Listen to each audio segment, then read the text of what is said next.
It's Monday, June 30th, and it's 4:20 somewhere in the world. I'm your host, Radical Russ Belville. Produced and distributed by the National Organization for the Reform of Marijuana Laws in Washington, D.C., this is your NORML Daily Audio Stash, the growing truth about cannabis.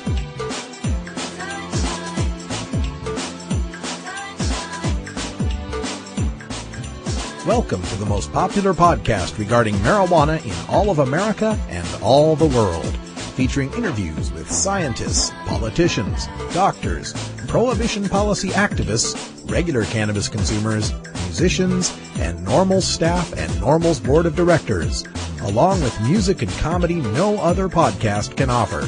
You can always find out more about our show at our website, stash.norml.org, and continue the education and conversation on our blog as well. We're ending marijuana prohibition with education, one listener at a time.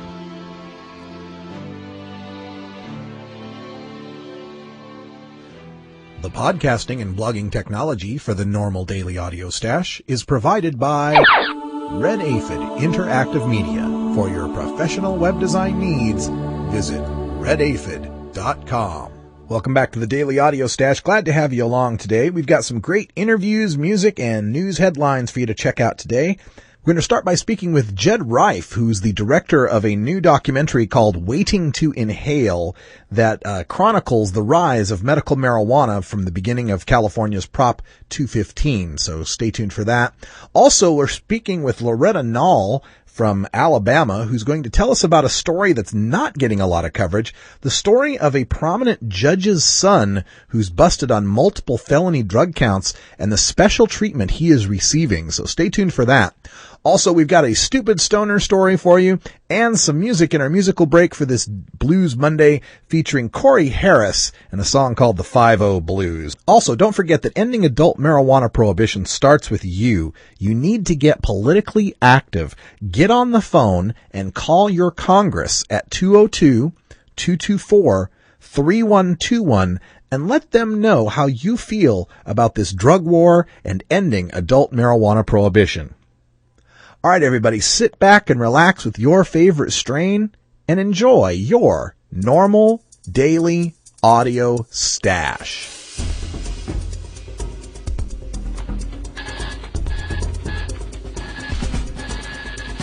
Now it's time to take a look at the latest stories about marijuana from news organizations across America and around the world in our NORML Daily Audio Stash, Hemp Headlines.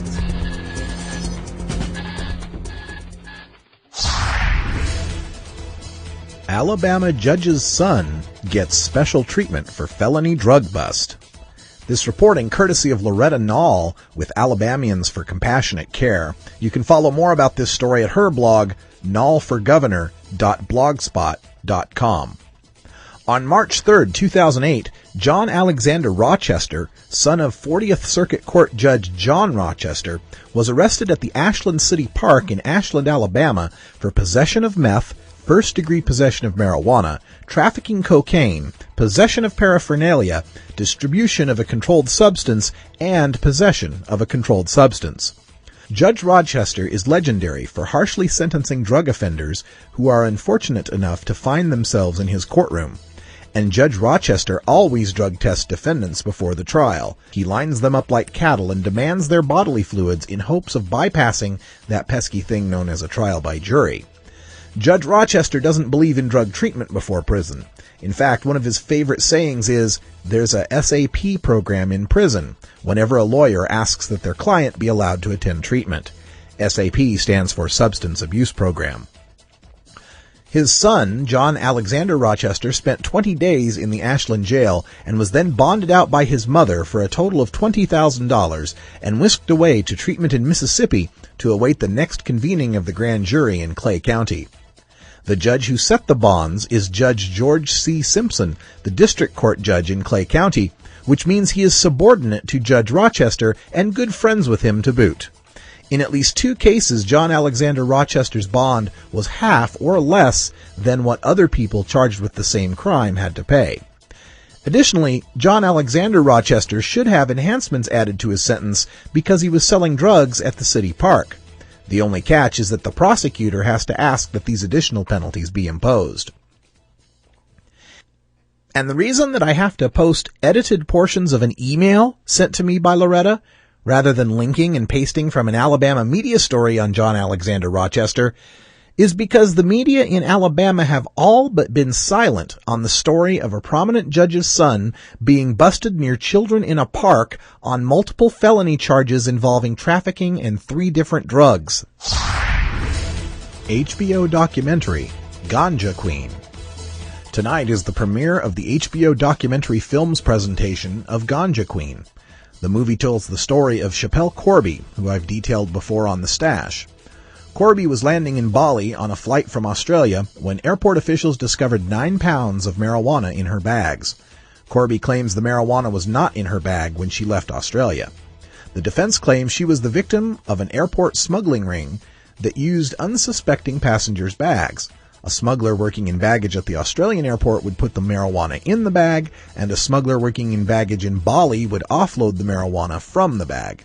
There was even testimony from a Bali prisoner who claims to have overheard 2 other prisoners discussing how they botched a similar smuggling assignment from Australia to Bali. But the Indonesian courts aren't very forgiving of drug crimes. Smugglers and dealers can be given the death penalty. Prosecutors wanted the courts to sentence Corby to life in prison. Instead, for smuggling 9 pounds of marijuana into Bali, she was sentenced to 20 years in prison, where she still sits today. I don't like drugs, and I know there is a big penalty in Indonesia if you have drugs. I thought, it's going to be fine. I said, what's going to happen? She said, it's death.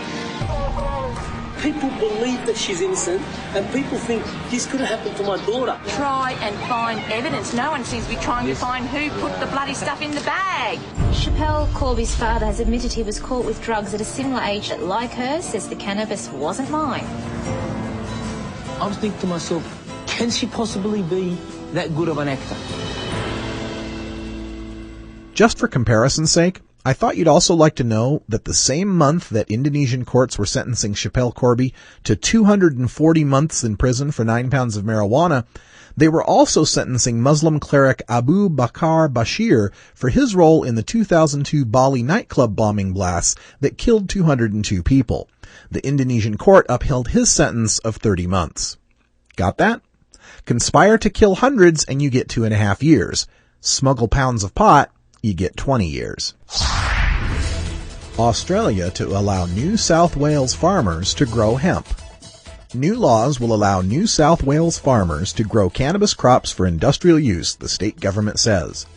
But the hemp plants will not be varieties containing any significant amount of the active substance in illicit cannabis. The hemp industry bill will allow farmers to grow hemp for use in skincare products, paint, load-bearing masonry, insulation, and as an additive to wood, Primary Industries Minister Ian MacDonald said.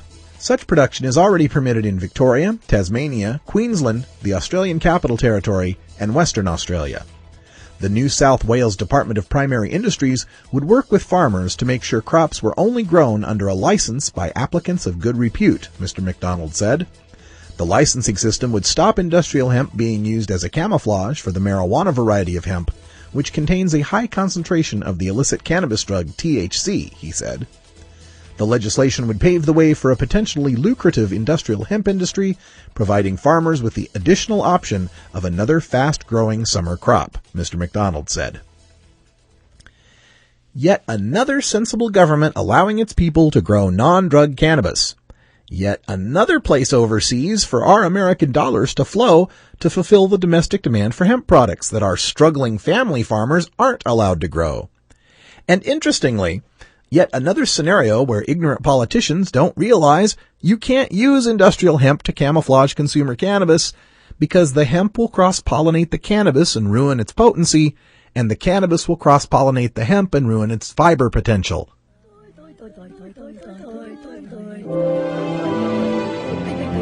Stupid Stoner Stories. As a public service, NORML reminds you that smoking marijuana will not make one stupid. However, some stupid people do smoke marijuana. Don't be one of those stoners that make the rest of us look bad. Learn your lesson from today's Stupid Stoner Story. A North Huntington man was charged by Greensburg State Police with possession of marijuana at a Dairy Queen. Calvin Maston, age 18, ordered several hamburgers through the Dairy Queen drive-thru window. After receiving the burgers, he allegedly placed a baggie of marijuana inside the takeout bag. Police say the man eventually realized his order was not correct and, forgetting that he placed the marijuana in the bag, went inside the restaurant and returned his order to get the correctly prepared hamburgers. When counter personnel saw the bag of marijuana, they contacted police.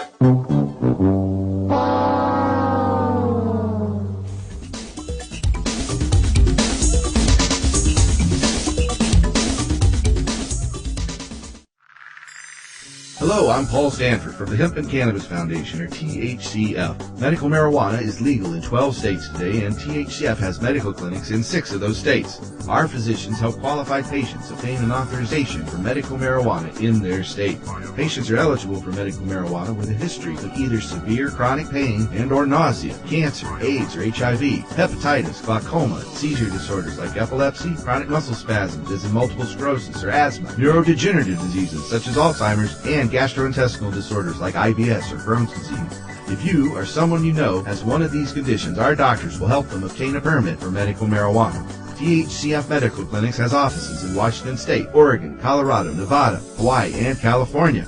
Call 1-800-723-0188 or go to the web at www.hemp.org or 1-800-723-0188. There's lots of great cannabis movies coming out, and some of them might be the Harold and Kumar type entertainment movies, but you got to have your vegetables along with your dessert, and that means you need to be watching some documentaries too to feed your mind and feed your head with the important information all of us cannabis crusaders need to know. I'm joined now by Jed Reif, who's the director of one of these such films, a film called Waiting to Inhale, and you can find out all about it at waitingtoinhale.org. Jed, welcome to the Daily Audio Stash. Great. Thank you for having us. All right. So you're directing this film, and this is a film about the medical marijuana movement, and it pretty much chronicles the rise and the success of the medical marijuana movement. Is that correct? Yes. We've really, for over 5.5 years, we've followed it, and the film has been edited 3 times. We actually came out with a fine cut back in 2004, and then have re-updated it twice since then so that it makes it very current. Because, you know, it's kind of, everything has been evolving slowly over time here. And who are some of the people that you've gotten into this documentary? Well, you know, I think one of our favorite people groups is WHAM, the Women's Alliance for Medical Marijuana in Santa Cruz. You know, we kind of see Valerie and Mike Corral as not only did they help write Proposition 215, but what WHAM offers its members, its cooperative, is some of the best services available. You know, they provide medical marijuana for 250 terminally ill patients for about $30,000 a year. So patients can get medicine that they need for free each week, and they also get a really strong support group. And that's an incredible model. And, you know, Valerie's gone on to create our own a hospice, an in-home hospice for these patients. You know, I think their group also really makes the case about how medical marijuana really is reaching seriously ill patients. When we started filming, there was, since when we started filming 2001 to when we stopped filming at the end of 2006, 119 of the 250 patients had died. Wow. And when we show the film at WHAM or in related groups or where members of WHAM see it, you can just really see the impact because there's all these faces that are now gone. Yeah, it is a sad story to tell sometimes, and you do a great job of telling this story. I think you did also an excellent job of bringing in some of the counter arguments, you know, aside from the drug-free parents and all of that. How were you able to get these folks? Did you let them know it was a documentary in support of marijuana, or did they have any reservations about appearing in the film? Well, I didn't, you know, intend to make the film, quote, for in support of medical marijuana. What I just tried to do was to tell the story, and part of it was actually an investigation of whether medical cannabis really worked. I had been on the board of an AIDS foundation back in the late 1980s, and at that time AIDS was a death sentence. And, one of the things we did was try to help people find some dignity and help die with, some love and support around them. And if they needed something, whatever it might be, whether it was a dinner or bringing their family out, or in some cases it was medical marijuana to help them eat because they couldn't eat and they were dying of the wasting disease, we did that. And so when Prop 215 was passed, I wanted to see whether it really worked. And I went to Dr. Abrams and asked him, and he said that he would tell me and let me know and give me exclusive access to film if he got permission to film. And he did. Ultimately he got permission to do studies, and we were able to film. Oh, that's great. So balancing that to see whether it did work with going out to find out who was the leading opponents of medical marijuana, and we met many of them at the Supreme Court when we followed the Oakland Cannabis Buyers Cooperative case to Washington, D.C., and we followed Jeff Jones and Yvonne Westbrook, an MS patient who is a member of the Oakland Cannabis Buyers Cooperative, now the Patient ID Center. That case was so significant, we thought we really wanted to follow it. And there, on the steps protesting, was a whole group of people associated with the National Families in Action and what was later to become the Parent Corps. And they were calling themselves Mothers Against Marijuana, Mothers Against Medical Marijuana. And Ginger Katz, Courage to Speak Foundation, she had lost her son to a heroin overdose. And Ginger is honestly convinced that it was smoking cannabis and drinking a little beer that got her son involved in drugs and then led to his overdose on heroin. Right. And we didn't feel like we should treat these people as, kind of stick characters and knock their knees out under them if they made assumptions that we didn't agree with. We felt that they had real honest concerns, whether we agreed with them or not. And that's what we went to them with and tried to and discussed that with them, that we wanted to present their case without bias. And I think you did a really fair job of that. You treated the subjects very fairly and let them make their case without any sort of mocking tone to it or anything like that. But coming from my perspective, of course, I see the film as a pro-medical marijuana film. But that's my perspective on it because I'm pro-medical marijuana.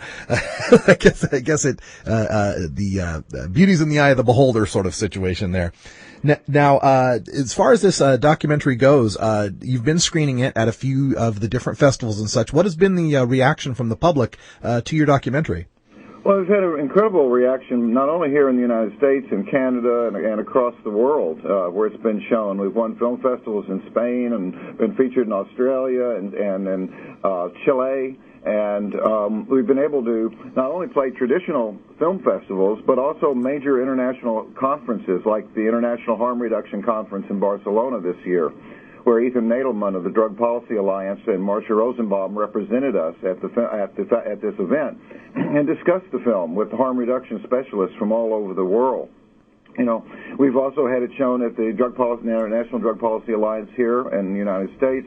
And then we've done a series of targeted screenings, both at some film festivals, and then tied that in with organizing in, say, in New Mexico with Rena and the folks who got the law passed there, so that we were able to start out at film festivals, then go to commercial screenings, then go and use it for grassroots organizing and to show the legislators and the staff of the legislators in the state of New Mexico.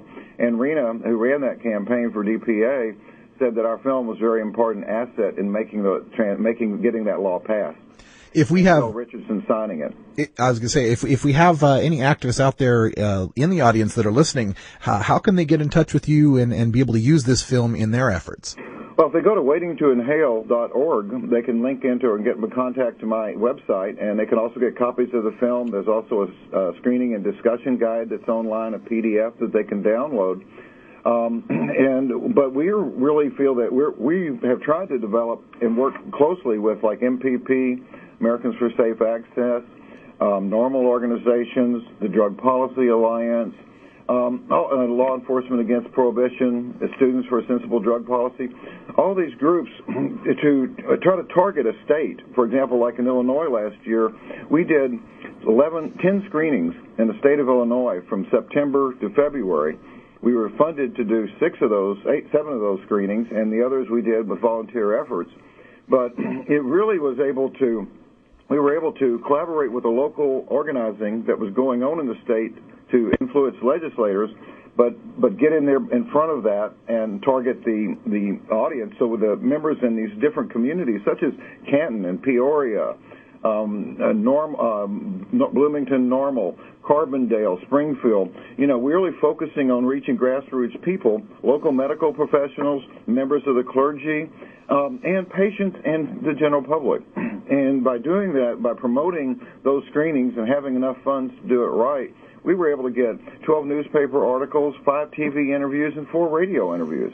Wow, that's really excellent. Got people out to see the film. Yeah, that is excellent. Now, are there any other plans for wider distribution, perhaps in more commercial theaters or maybe on cable somehow? Well, we are working on getting the film on television right now, and that's one of our major goals. But we're continuing. We're right now working on an engagement campaign with the Sundance Documentary Fund. We were funded by Sundance, and only films that were funded by them can apply. But I'm doing that, and then and that would give us additional funds and resources to tie in with with what the 2009 strategic campaigns of MPP, ASA, and the other organizations are doing, and how they can use this film and use modules of the film. We're looking for funding right now to cut a module, say, for MS patients, another module that would be for AIDS patients. We have outtakes with Judith Kushner, who died of cancer recently, but who was one of the big organizers behind Prop 215 and who suffered from cancer, in interviews with her and her daughter and son. As she went through that horrible experience of having cancer, surviving it, and then ultimately dying, but how marijuana helped her.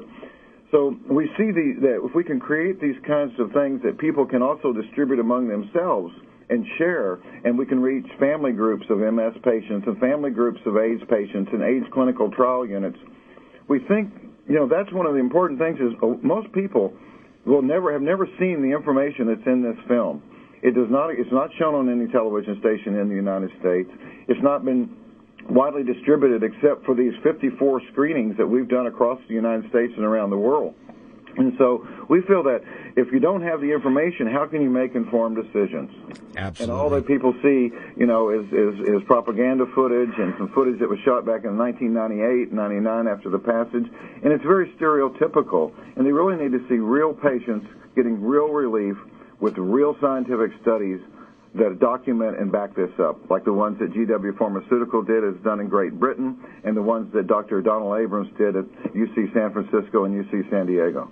Yeah, I think I completely concur on that, because I think, when we present the facts to the people in a dry scientific way as far as the studies go, that's part of it, certainly. But when you hear that firsthand testimony from people like Irv Rosenfeld and some of the other patients in the film, where it's really hard to deny to someone to their face when they're telling you they're getting relief from the use of marijuana. And I think that really sells the concept much alongside the scientific studies. They go hand in hand. I think it's a great job. And Irvin is a really wonderful example. I mean, look, he's been getting marijuana for over 20 years from the federal government. He was the second patient behind Robert Randall, the late Robert Randall, who pioneered and who forced the United States government to recognize marijuana as a medicine. We're in this dual world where marijuana is 6-7 people get marijuana from the federal government every month, 300 rolled marijuana cigarettes in a tin, and nobody else can, unless you're in a medical marijuana state. And then you're still subject to the laws of the federal government coming down on you. So, but Irvin is a stockbroker. He works every day. He smokes 11 marijuana cigarettes every day, and he's able to do his work and volunteer with volunteer organizations that help other people with serious diseases. So he's really stands out as the kind of person that we think we should be holding up as an example. Absolutely. It's a fantastic film, and like I say, I encourage everyone to check it out. The website is waitingtoinhale.org. We'll have links to that up at our blog at stash.normal.org. We've been speaking with the director, Jed Reif, by telephone. Jed, thanks for joining us. I appreciate it. Thank you. We appreciate you, and love to hear from any of your listeners and see if we can work with them on campaigns in their local communities. Absolutely. Get in touch with them at waitingtoinhale.org. Hi, I'm Keith Stropp, the founder of NORML. In all the years since 1970 that I've been fighting marijuana prohibition, I've learned that drug warriors love to confuse the public with statistics. Lately, they've claimed that there are more teens enrolled in drug treatment for marijuana than ever before. It's a statement that, while true, is intentionally misleading. What they don't tell you is that marijuana arrests have skyrocketed to over 800,000 arrests per year. They also don't tell you that we've gone from a few dozen drug courts in the 1990s to over 2,500 drug courts today. The kicker is that those drug courts sentence teens routinely to drug treatment for marijuana whether they need drug treatment or not. So they arrest more people for pot, require them to enter drug treatment, then claim the higher treatment numbers justify more pot arrests. It's an absurd proposition, but no more absurd than banning a plant. Learn the facts about pot. Visit NORML.org today.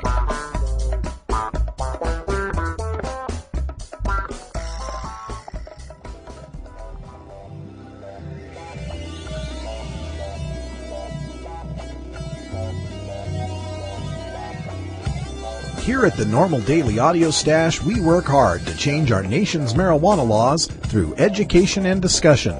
But we also take time to relax and unwind with an eclectic mix of pod-safe music from many independent artists. We look for music that speaks to the growing truth about cannabis, or music that speaks to broader themes of freedom, liberty, social justice, equality, and protest.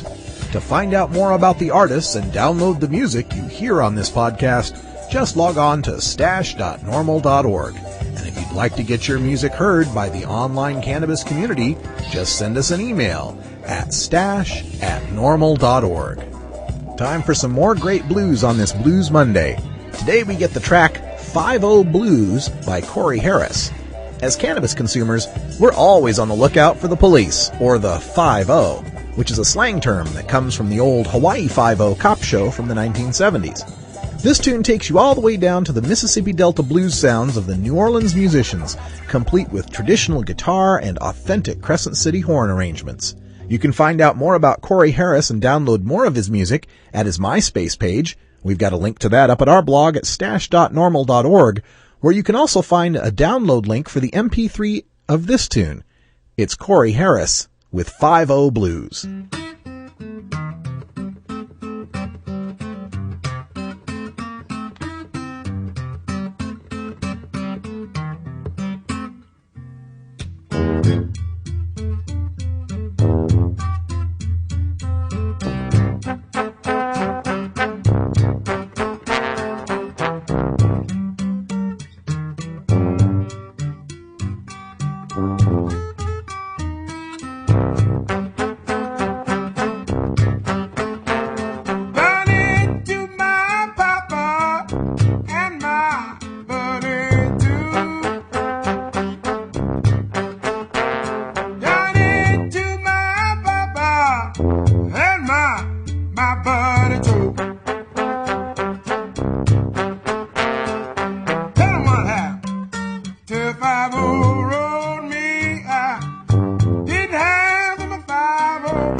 They try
I'm Alan St. Pierre, Executive Director of NORML. Have you heard about the new super pot that's supposedly 20 times more potent than your father's Woodstock weed?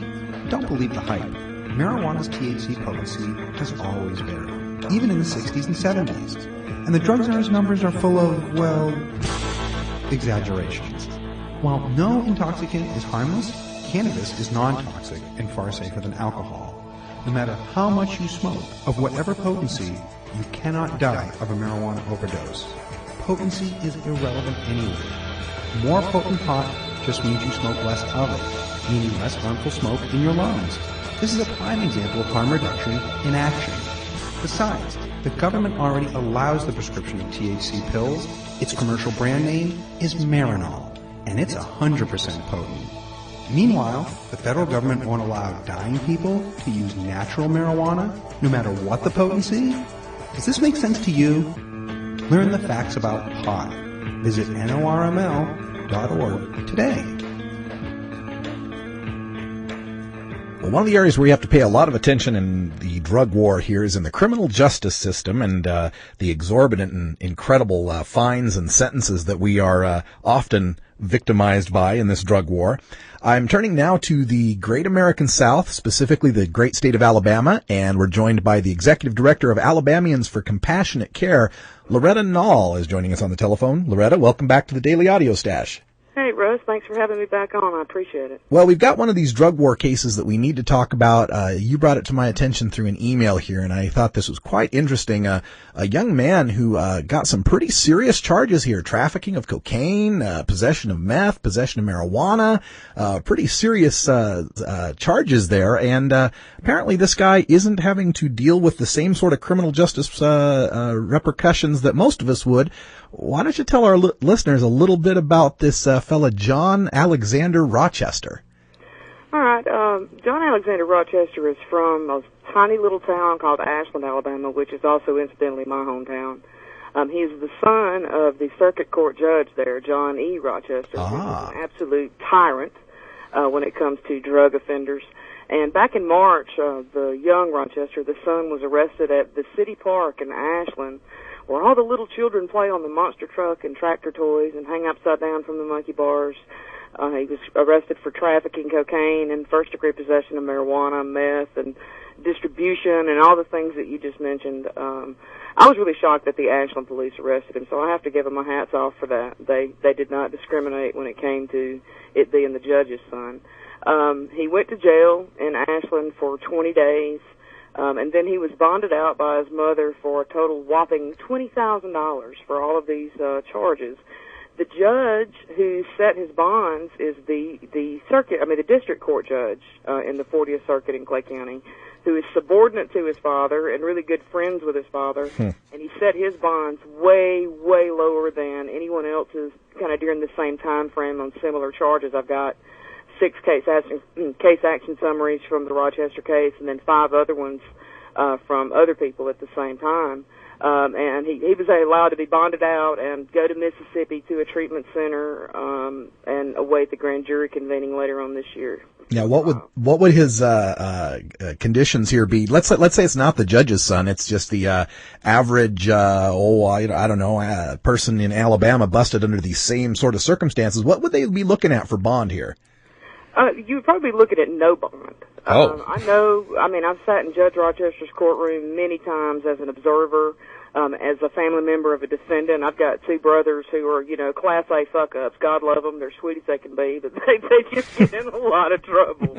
So I've been in the courtroom a lot, and he once sent a kid that I grew up with and went to church with to prison for 5 years for possession of 1 Xanax without a prescription. The kid had no priors. He came from a good family, never been in trouble, and he was actually in prison with one of my brothers. And then I was in court one day, not too long ago. It was in January of 2007, and I saw a truck driver go up who got 5 years for simple possession of methamphetamine, went straight to prison, sent him straight to Kilby. Judge Rochester likes to line everybody up against the wall that's there, for trial or for, a hearing if they've been in jail or whatever. and make them, take a drug test before he even hears their cases. So he also doesn't believe in substance abuse treatment before prison. So there's a SAP program in prison is his favorite line, when a lawyer will ask if their client can be allowed to attend treatment while awaiting trial. So Judge Simpson, I'm not sure how he sentences people. I don't have a lot of experience with him, but Rochester's, the son or the father of the guy who's in so much trouble. So it's like the perfect storm. And, there's been a media blackout, basically. I'm the only one reporting it. And none of the other, news outlets in and around the area seem interested at all. It's just absolutely amazing. Let me just break that down. We've got the son of a judge arrested with marijuana, coke, and meth in a city park near kids, getting the kid glove treatment here as far as not, being bonded out at a much lower rate or even just being bonded out at all. And none of the Alabama media is covering this? None of it. Actually, I wrote the Clay Times Journal, which is the small local weekly paper there. And I've been writing them for about 2 weeks and not getting a response. And so today, the story got picked up on Reddit and went to the top of the list. So they're getting a lot of traffic. And so today they finally decided to respond, and they said they actually did write a story about it, but they didn't have a website up and running then. And when they got done with this week's edition, they would dig up the story and send it to me. So other than that, there's been no mention of this at all. The only way that I knew about it was because I knew some people that were in jail with the Rochester kid when he was in there. There's some interesting things that I haven't posted on the internet that I'd like to mention a little bit. Since I started raising hell about this, one of my brothers and his wife got in some more trouble at the same time that this was going on. They were both in jail. My brother was in Dry County. My brother was there for violation of prohibition law. He had an empty beer can in the bed of a truck he was driving, so he got, wrapped up on that. My sister-in-law, his wife, she's a chronic pain patient who doesn't have health insurance, and so she has to get medications in other ways. She got popped with a handful of Meprigan, which is a major felony, and they were in jail at the same time that the Rochester kid was in jail, and I started writing about this on my blog. And suddenly, my brother was released with time served. He's been out of prison less than a year. He got out last September. And after 4 months, Judge Rochester allowed my sister-in-law to bond out, and all she got sentenced to was 28 days in rehab. And so this is completely off the charts for him. And nobody, I have to wonder, if it wasn't because I started writing. But I want to say that I don't want special treatment for my family members. I want equal treatment for everybody, either in this nonsense or treat everybody the same way. Yeah, if we had more of the judges' kids and more of the high-profile cases getting the same treatment as, say, the average African-American youth from Birmingham or something, we would have a big change in this drug war, I would think. It would change overnight, Russ. Yeah. Overnight. So where can people find more about this story? Give them your blog address so that they can follow this up and raise some hell about it. It's nolforgovernor.blogspot.com. It's one of the top 2 stories on there, so just scroll down until you find it. Yeah, we'll put a link up on the Stash blog, too, at stash.normal.org. Has there been any reaction or ink on the judge himself? Has he come out and said anything? He has said nothing. He's just been silent.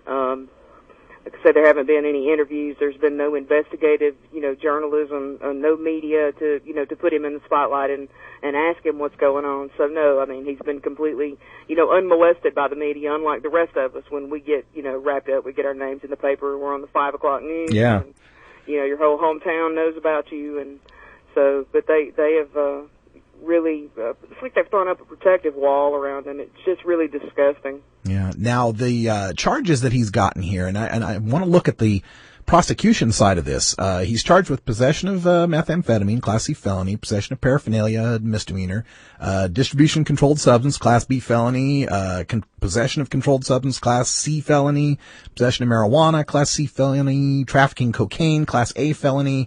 So a lot of these felonies here, and it's absurd enough as it is, and shocking enough as it is that it's not getting any ink, and he's not getting any real punishment for this, but also, you mentioned he was at a park, a public park. Aren't there charges to add to that for, within 100 feet of a school or something like that? In Alabama, it's actually within 3 miles. Oh, my God, 3 miles. So Okay. Ashland is so tiny that everything is within 3 miles. And so on the blog where I have this posted, I have a map, and it shows he was arrested at the park. You know, you can walk probably 500 yards from the park, and there's a Head Start daycare center. Across the street is, you know, a public housing facility. 5 or 6 blocks the other way is the elementary school and high school. You just simply can't, I mean, right there. And so it should be, he should have enhancements added, you know, 5 years for selling within, you know, for distribution, for possession, within all of those.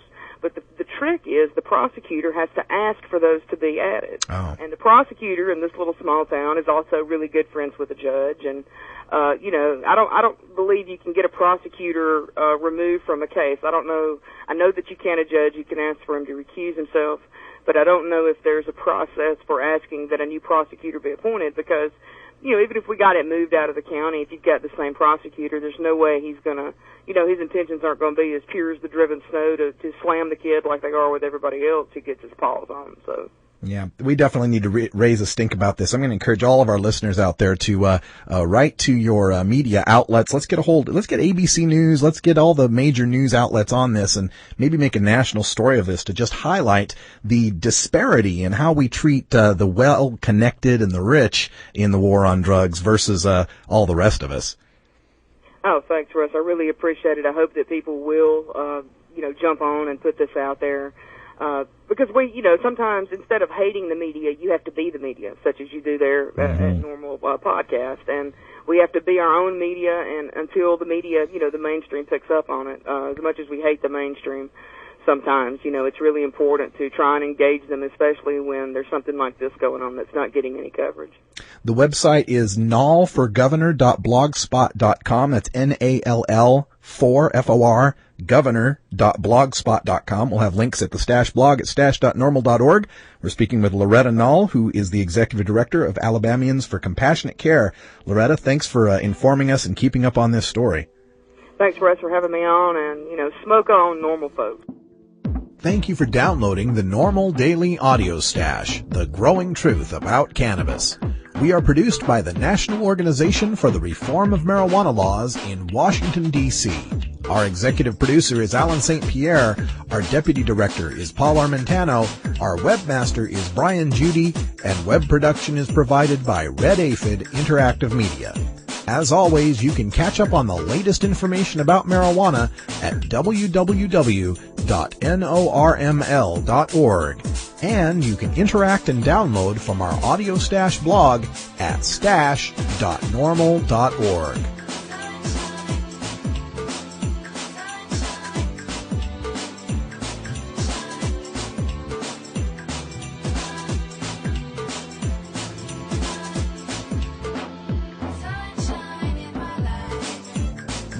For everyone here at NORML, I'm your host, Radical Russ Belville, hoping all your harvests are bountiful and your encounters with law enforcement are non-existent.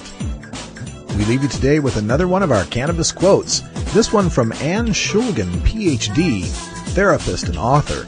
Quote, "Several generations of high school students have grown up ignoring and disbelieving everything they've heard from government and police about drugs, including information that was factual and valid, because they discovered for themselves that most of what has been taught to them was simply not true." End quote.